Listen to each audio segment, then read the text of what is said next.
Hey, welcome back to BigSound 2019. I am here today with the Dead Love. How are we, guys? Good, doing good. How you doing? Yeah, I'm not too bad actually. This is, first interview of the day, so Feeling nice fresh? nice and fresh. So you started off the tour Byron Bay. So how was the brew? It was fun, man. The beer was okay, but the gig was fun. We were playing with the Baker's Eddies boys, which are really good mates, so it was good to reconnect with them. Fuck yeah, that's sick. So yeah, we had a good time, chilling in Byron for a day, and then did the last couple of hours yesterday. So it's feeling pretty fresh when we got up here. So what do you get up to on the days off of tour? We try and surf. I'll emphasise we try. Are you any good? Not really, no. I'm shit. These two dudes are sick. What's your favourite surfing maneuver? Falling off. Falling off. Nice. So it's been a pretty solid 2019 for you guys. You had your debut record album come out just last month. Yeah, like 3 weeks ago. So yeah, really stoked. Been sort of. How has the reception been? It's been really positive, man. We're really stoked. People are resonating with the songs, and it's a DIY thing, self-produced, self-recorded. So the fact people are connecting with it's pretty awesome. And is that all Electric Sun or Electric Sun with this guy here? How is the recording process being in a band and also being the one who manipulates the sound? Really easy. That's why we do it this way. I was thinking that, keeping it all in house. So is there any tips and tricks you keep for yourself and your band rather than other bands? When I'm doing us, everything is opposite to what I usually do. Most of the stuff here is like pretty modern production, but like Dead Love is like a couple of like little ground rules, like no manipulating drums, like no gritting drums, and like no auto-tune vocals, stuff like that. So it's actually like more about getting good takes, and it's more about it being not perfect. How many was the most amount of takes you had to do for a single song? For actually not many. I think maybe 4, maybe. Like all the drum and bass we track live together, so start to finish. I think there was one song that might have been 4, but we're pretty meat and potatoes. Yeah. We're pretty basic kind of band.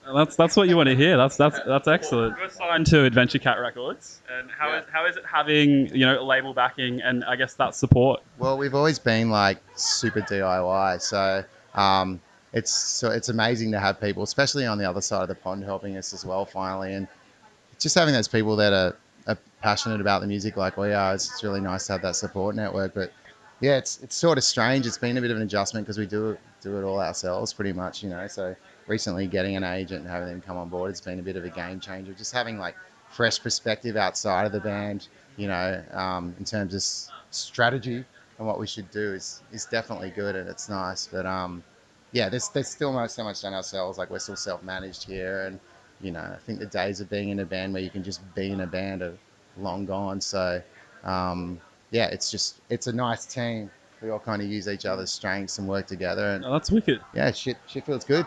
And you touched on it before about having that help across the pond, and you are going on tour pretty soon with Con and Rome. Yeah. How does that feel? Rome's new stuff's sick. Yeah, the new record's so good. It's kind of like that Weezery, dorky, I don't know, punk, grungy stuff even. Still pop punk, but it's like, it's good. Yeah. There's a band. Very excited. We've never been across that part of the world, so yeah, it should be a fun test to do that amount of shows in a row, and they're all like really good bands, so it should be really fun too. We're very, very excited. It just sounds like a sick experience. Yeah, absolutely. Life experience at this point, you know what I mean? It's so like, that's right. And then we get to come back and do the album tour, which a record would have been out for a while then, so it'll be cool to like have a bit of time for people to absorb the record, and then the shows will hopefully get looser and looser. So. Because that album tour starts in middle of November, correct? Yeah. And you're halfway, you started the world-ish tour. Very, I like that. Right? You like that? That's I'm good. glad you caught on to that. Yeah. No, so that's seeing you play, Europe, the UK, Germany, and a France state. Belgium, Netherlands. Yeah. Is there a city or a landscape or a landmark that you're most keen to see while you're over there? Amsterdam at the end of it. We booked an extra couple of days to relax. Relax. Tour. Relax. Yeah. Bit of quality time. Is that specifically at 420 or? Well, I don't smoke pot.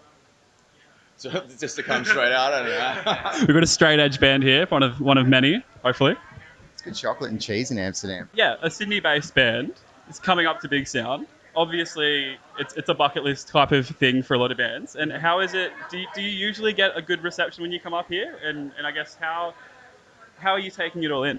Brizzy's like It's the best. home away from home for us. He Yeah, wants to say that they're the best. yeah, The yeah. best. Pretty much the best. Brizzy's the best. Yeah, we love it in Brisbane. We come here a fair bit. We just get a good response, and people seem to like resonate with the music, especially in Brisbane, more so than other cities around Australia. So we tend to come here a little bit just because this isn't all this is like new for us, but like coming to Brisbane and playing is nothing new. That's sick. And would you still class yourselves as a shitty grunge band, or have you kind of stepped up a little bit? Shitty by album, and yeah, I mean that thing was just all like. It's funny they kind of. That was a heckle, right? From some guy, and we just thought it was hilarious. Thought it was a funny. It is quite funny, yeah. And we've got it like permanently marked on our bodies now, so I guess we'll always be shitty grunge. Whatever. Do you want to prove that for the camera? Sorry? Shitty grunge. You heard it here first. Fucking oath. Yeah, mine's down hidden. His is somewhere in his torso. On his person. Who has the most tattoos between the three of you? It's gotta be him. Probably. Sure. Reckon? You've got I your don't know. legs and stuff done, I guess. I don't know. They're all dated now. They're all shit as well. This is a lot of, true brand form of the Yeah. band. Yeah. Beautiful. And I mean, let's go back to that new album, The Extinction of Unicorns. Where does a name like that come from? It's kind of like it sort of ties in with the album artwork as well. So we wanted to have something that was sort of bright and colourful on the surface, but a kind of disturbing image. I don't know if you've seen the record cover, maybe not, but like, yeah. But the Extinction of Unicorns was kind of like the end of bullshit, was sort of the idea of it. Like, it's a metaphor. It's a metaphor for yeah. the extinction of bullshit. Bullshit. Just calling bullshit, basically. Fair. Unicorns aren't real. We need a viewer discretion advised. So what have you got planned for the rest of the evening? It's just pretty much, I guess, touring. So we wrap this up, and then we head over for the UK dates we talked about and Europe dates. We come back for a couple of weeks, and then we kick off the album tour, and then that'll pretty much lead us up to early December. But we're sort of well into writing the next record already. So Has it got another metaphor-y name, or is it a bit more substance? Too early to tell. Is that the name? Too early to tell. Yeah. That's it. Too early to Out tell. there.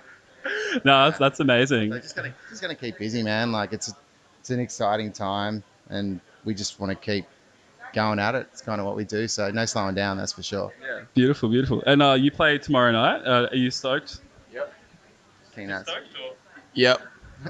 Yeah. One-word answers here. We're gonna ask the next question. We'll see if we get another one-word answer. No. Crowbar tomorrow night, 9:20, 9:40. out 9:40. Which is it? Crowbar Black. Yep. And Outpost Thursday, 11:20. Hey. I'm all right. Doing better than half of us, eh? Very good. This comes out on Friday when the shows are over. Oh yeah. This will come out after the fact. So like, make sure you're there. Go get a time machine, and then go back, and that's how it works. Yeah, time machines. Back to the Future. What would your dream time machine be? Yeah, the Back to the Future car, 'cause it's DeLorean. Yeah, just you wouldn't pick anything else. Probably an elevator. I'm going to go with Bill and Ted, so I'll go with the elevator. That's yeah. The phone booth, When yeah. you said elevator, I didn't know if you meant like Willy Wonka in the Chocolate Factory type of glass elevator that shoots up, or there a are. couple there, isn't there? Really. Top three would be the Bill and Ted elevator, the Bill and Ted phone booth, the Willy Wonka and Chocolate Factory elevator, and then just straight up DeLorean. The DeLorean has got to win. That's DeLorean's that's pretty the epic. coolest. The doors open up. You know. Yeah, no, I back that. No, beautiful. And is there any other things you want to tell anyone that might be unfortunate enough to be watching this? Come see us. Play. That's it. Yeah. Come see us on the album tour. If this comes out after all the showcases are all said and done, when we get back and we do our album tour, yeah, come see us. You heard it here first. Thank you again for taking the time out of your Thanks for busy day. having us, And thank you so much, boys. Pleasure. Wicked.